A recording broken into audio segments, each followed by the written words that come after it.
Hi everybody, welcome to Mediumship Matters, episode 4 with me, Hannah Macintyre. Hi, I'm back again. I've still got more to say apparently. Who knew? It apparently never ends. But I'm so glad that you're all enjoying these, and the feedback just makes me so happy.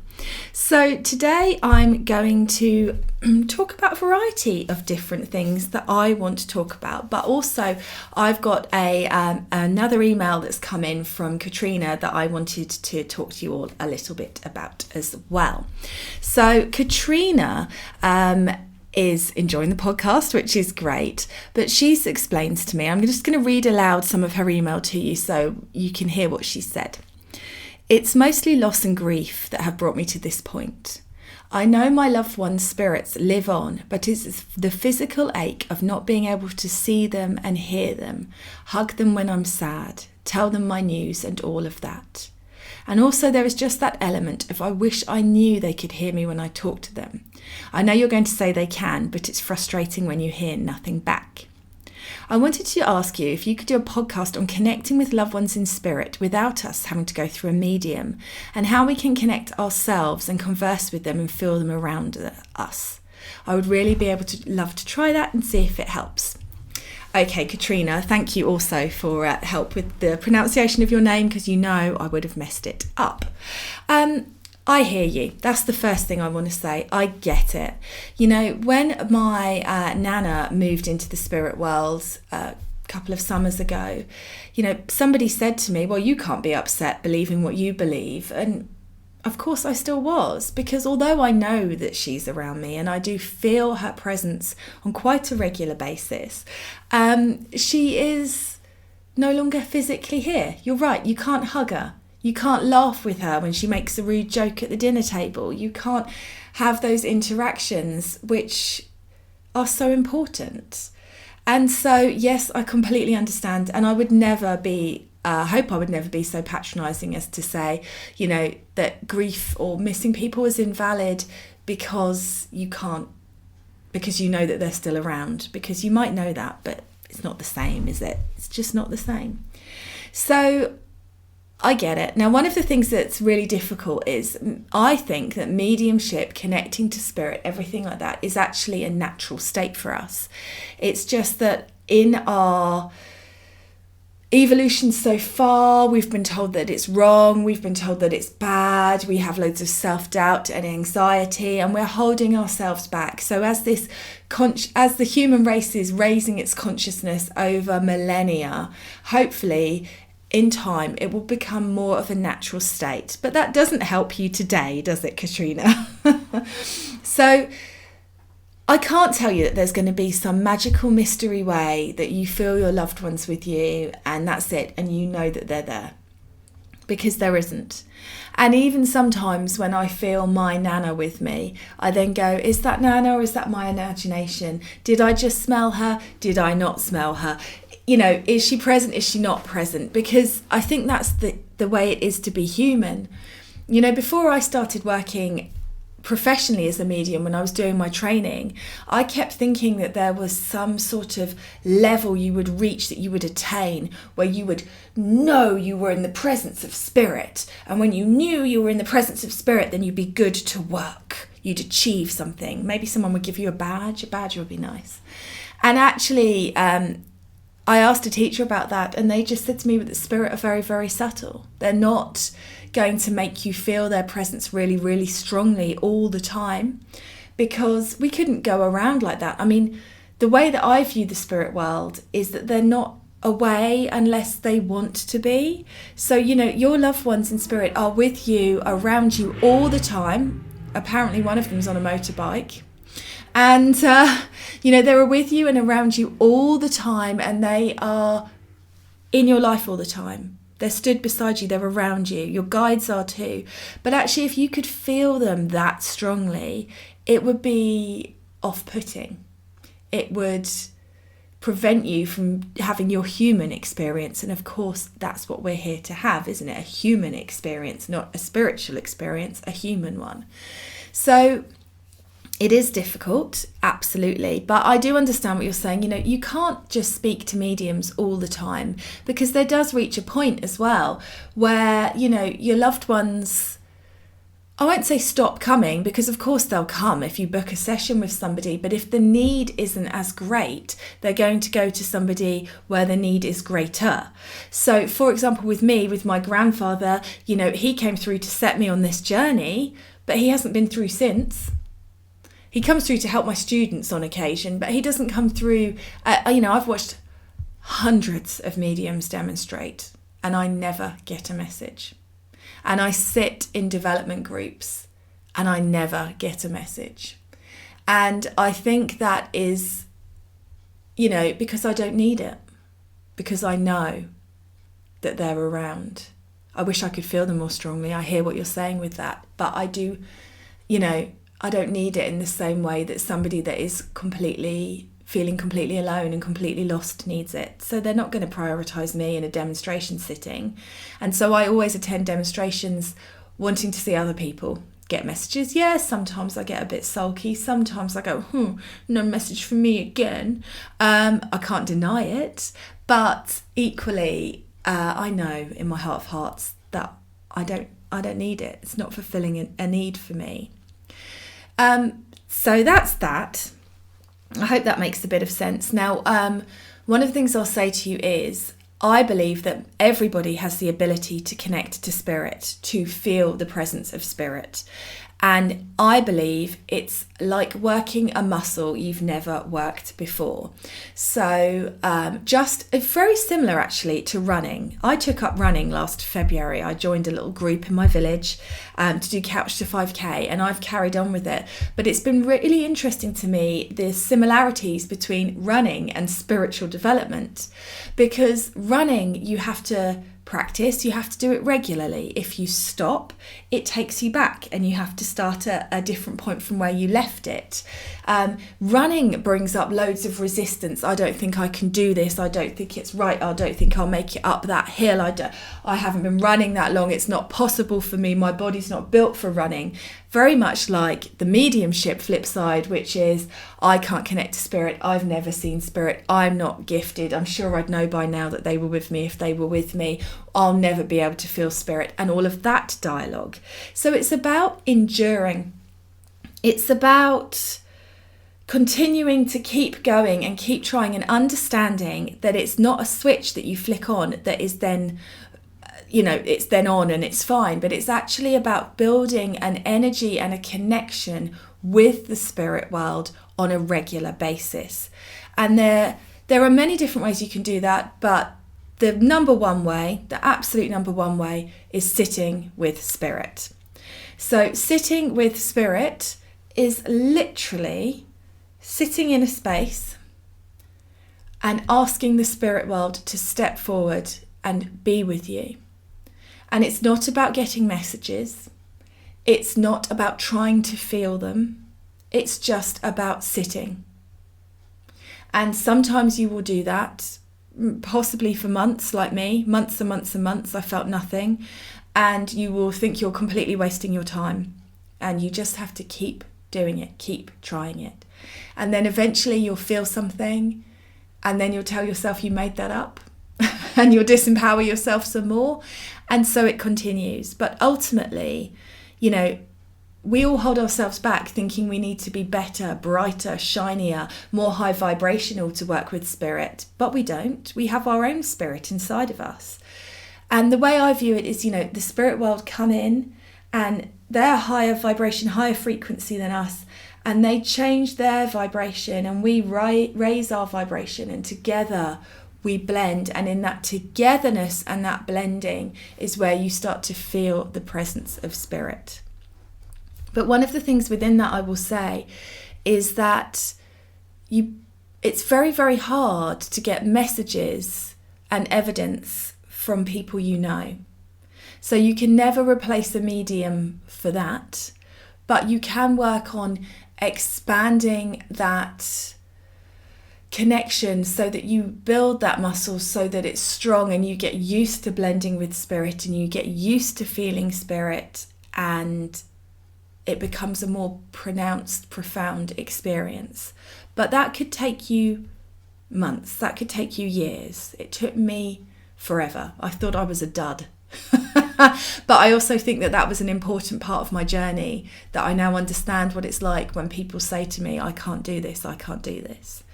So there's lots of different ways you can connect to the spirit world, but actually, you know, the bones of it is sitting with the intention, sitting somewhere quietly where you won't be disturbed, with the intention of the spirit world, of working with the spirit world, of being with the spirit world, not making demands, just being with them. And, you know, sometimes you'll be able to do that for 5 minutes, if you're lucky. And sometimes you'll be able to sit and 45 minutes will have gone by and you'll feel like you've been off somewhere, but you're not sure where, and maybe you fell asleep, you're not sure anymore. And that's how it builds, just doing that on a regular basis. And it, you know, it's like anything. The more dedicated you are with that practice, without forcing it, very much like running. If you try to run too fast, too far, too quickly, you'll hurt yourself. You won't hurt yourself with your mediumship, but you'll tire yourself out. It's about doing gradual, small amounts, regular practice, blending with the spirit world. And I hope that helps. I mean, in honesty, it's just about feeling their love, isn't it? It's about feeling their presence and knowing that you're not on your own. And nothing beats that. It's, you know, I always think good mediums, it's not so much about the evidence that they gave, it's about the love that they share, that, you know, being that conduit for your loved one's love to come through and be with you. That's, to me, is really good mediumship. Obviously you need evidence as well, but, you know, it's the balance between the two. It's the showing you that they're still with you, what they've seen, how they believe in you, and bringing that energy in. So I hope that helps, Katrina. It, you know, it is a journey, and it's one where you'll probably fight yourself all the time of whether you can do it or not, and then whether it's happening quick enough for you or not. But there seems to be, it's just one of the ways that it works. And just, yeah, visualize it like stretching a mental muscle, and keep going, keep practicing. And you might feel like a bit of a wally sometimes, but it doesn't mean that they're not with you. Yeah. Okay, so some things that I wanted to talk about today is just a little bit about, you know, readings, and what readings are, and how I believe mediumship works. So when you decide to book a reading with a medium, there's lots of different readings, and they're all called readings, which makes it sometimes a little confusing. So I just wanted to give you sort of an overview of, you know, what you're getting and when you're getting it. So when somebody is working psychically, you see people called a psychic medium. What that means is they are reading energy. So they are reading your energy, or they are reading the energy of your loved one in the spirit world. But it doesn't mean that they're blending in the same way. They're not combining forces and a real soul-to-soul connection with that person in the spirit world. They are just feeling their energy, if that makes sense. So when you book a psychic reading is about, you know, what they can see in your energy, confirmation. I mean, psychic readings are fascinating. I've had my aura photographed a few times. It's mind-blowing, the stuff that's in your aura. You know, what colours are around you, what energies are around you, what you're seeing around, you know, what that medium is seeing in your energy, what's leaving, what's coming in, opening you up to that potential. And then you have card readings. Now, card readings are really interesting because they're a bit of a bridge. See, when I read cards, I blend with my team of spirit guides to get messages for people. Some people read cards and work psychically. They use the cards as a key to unlock what's in someone's energy. So they're two kind of different ways, because sometimes it's about what's going on with you, what you're feeling, what your energy says, the story your energy is telling. And sometimes it's about what your guides and helpers want to advise you, what they are telling you is available to you. Now, one of the things that I really want to address here is future, telling the future. I don't believe that mediums can tell the future. And when I did a video about this on Facebook and Instagram, my God, did I press some buttons, and I really didn't mean to, but I just think it's a really important thing to explain. So when you're working with a medium, you're working with somebody who's trying to see your energy to open you up to your potential of what's available to you, but they can't tell you exactly what's going to happen and when, because there's too much free will and choice. So all humans have free will and choice, all of them. And we decide what we want to do and when we want to do it. And the spirit world let us. They never, ever interfere with free will and choice. Never. So quite often you will find people come for a reading to me and they know what they need to do, but they just need somebody else to tell them what they need to do, because the spirit world, of course, are working with us all the time, sending that energy and that information in so that you know what you need to do. You're just kidding yourself and hoping somebody else will tell you and motivate you. That's normally why people come for readings. But there's a dangerous disempowerment that happens, especially with people's love lives, where people just want to be told that they're going to meet somebody. And when you work with spirit and healing and reading cards, when you're working with spirit guides, the response to that is never, you're going to meet a tall dark stranger in August and he's the one.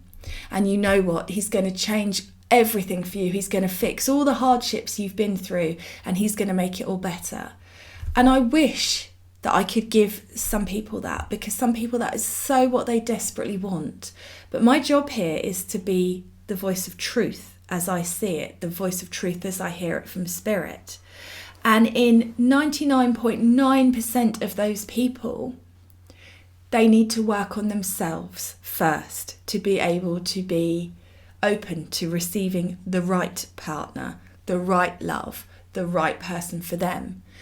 And this, you'll probably hear me talk about this quite a lot on this podcast, but, we do hold ourselves back terribly in a real disempowerment where it's like we're asking the spirit world to bring us stuff, but we're not doing any of the work ourselves. And so when you come for a card reading with a good medium, that good medium will not say to you, this is going to happen here, this is going to happen here, this is going to happen here. Because 90% of the time, it will only happen if you get off your bum and make it happen. If you do the work, if you change your energy, if you change your focus, if you believe that it's possible. So it's a really difficult thing because there's a lot of people out there working and, they're feeding into that disempowerment because, again, you can get a lot of clients that way. But it's not the truth of how it works when you work with spirit. Spirit won't do it for you. They will guide you and open you up to your potential so that you do what you need to do. And so that's always an interesting path to tread. And just so you know, no spell will bring your ex back. No spell. Because free will and choice is the overriding law of the universe. And if your ex doesn't want to come back, your ex doesn't want to come back. And I'm so sorry that your heart is broken. But casting a spell to force someone to come back is never going to be a good solution. So, we're always dealing with that kind of thing, and it's really difficult because I understand that people are in need, but I also understand that they need to empower themselves to make the changes, to change their life, to change their energy, and that is so important. A medium won't do it for you. And then you have loved one in spirit connections, clairvoyant connections, where you're connecting to somebody's energy in the spirit world, and you bring through evidence of that person, stories, memories, feelings, emotions, character of that person. Now, these are I had such a funny thing happen to me at Christmas this year, because I had my first December of doing mediumship readings and I had loads of people book and I was really excited about it. But then it had a real impact on me, because even though you're bringing through these loved ones in spirit to people, it doesn't change the fact that they're not present anymore. So it's a real bittersweet, painful experience, I think, having a reading if you're in real need, because it's comforting to know that your loved ones are with you, but it doesn't change the fact that they're not with you at the same time. And so it's one of those things you have to be really ready for. It's not something that you should force. And that's why I don't really like people buying readings for somebody else unless they've discussed it with them first, because you might think that it's going to help them to get to the stage that they need to in their healing to hear from that person. But actually, it does bring comfort. It does help you know that life is eternal, but it doesn't take away the fact that they're not here anymore. So you have to be really ready to receive a reading. And as I have plastered all over my website, we can't guarantee who we can get in, because the spirit world are very intelligent, very all-knowing, and they know the right person to bring through to you at this time. And it may not be who you want to hear from.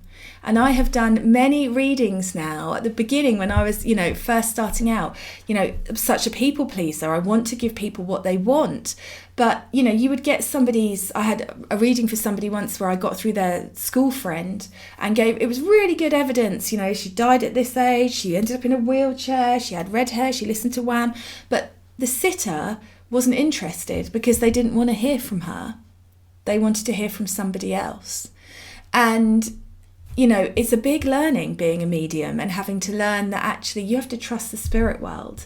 And sometimes being that voice of truth for the spirit world means that you can't give people what they exactly want. So it's really interesting. I think it's an absolutely fascinating subject. Obviously, I'm lucky I get to do for my living what I would do in my spare time for fun. But it is it is a little bit of you. Mediumship is vulnerability, and every time you do it, you want to do a good job. You want to do a good job for the spirit world, and you want to do a good job for the person who's in need sat with you. So it's always a difficult path. And so, the spirit world respond to need, absolutely, but maybe not in the way that you would expect.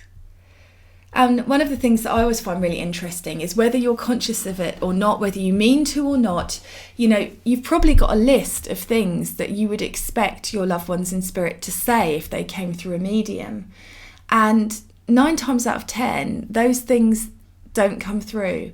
And it's always very interesting. And it's because, we are only able to share in a mediumship reading that which we're able to understand, comprehend, work with. As a medium, you are constantly trying to expand your own limitations, expand your knowing, open up to new evidence.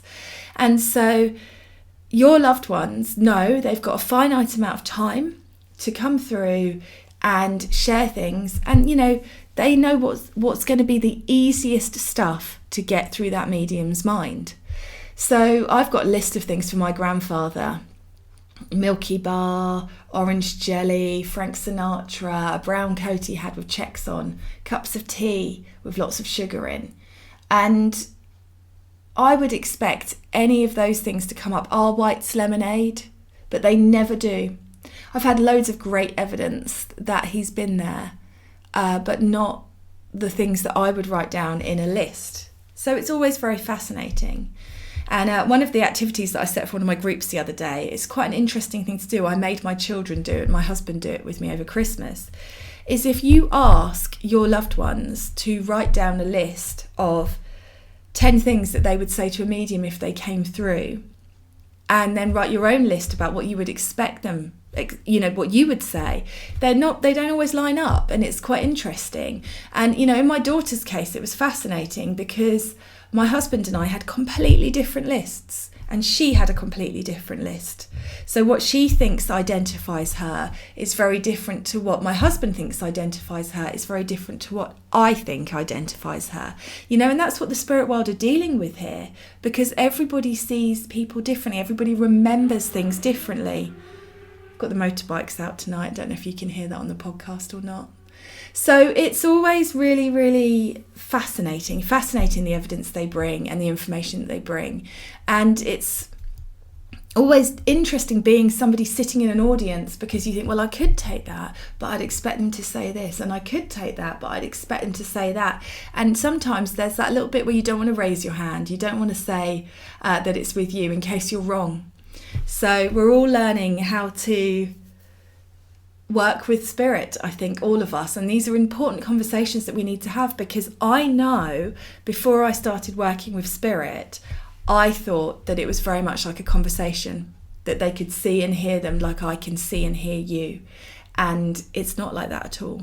And in fact, if you've watched Surviving Death on Netflix, you will know that the mediums on there refer to it as playing charades, and I think that's a great analogy for how it is. So I will go into a bit more detail about different types of reading, different types of energies, different frequencies over this course of this podcast. But I just wanted to give you a bit of an idea, because I think sometimes people are really uncertain about what they want and what they need. So in a nutshell, if you're booking an oracle card reading, that's because you want guidance and advice. You want to know what you need to do, the decisions you need to make, what potential there is for you, what energy needs to shift. And, again, expect work. The spirit world won't do it for you. You don't come for a card reading and they go, that's okay, you don't need to do anything, it's all sorted. Of course they explain to you what you need to do. Whereas a loved one in spirit connection, a clairvoyant connection, is about feeling that presence of that loved one, reliving those memories, just having a moment in time when you're connected with them and you can feel that love and excitement and joy of the spirit world. Very different energies for different things, but it's very, very important. And I still go for card readings because, you get in your own way, don't you? You can't help the fact that you're human. So, I've talked for nearly 27 minutes. I feel like that's probably enough for you for one day. I've got so much I want to say, but I hope this makes sense. And of course, as always, please do drop me an email with any questions, anything that doesn't make sense. I'm happy to readdress things and try and say it a different way. It's podcast@hannahmedium.co.uk. That's podcast@hannahmedium.co.uk. And I will catch up with you all again soon. Thanks.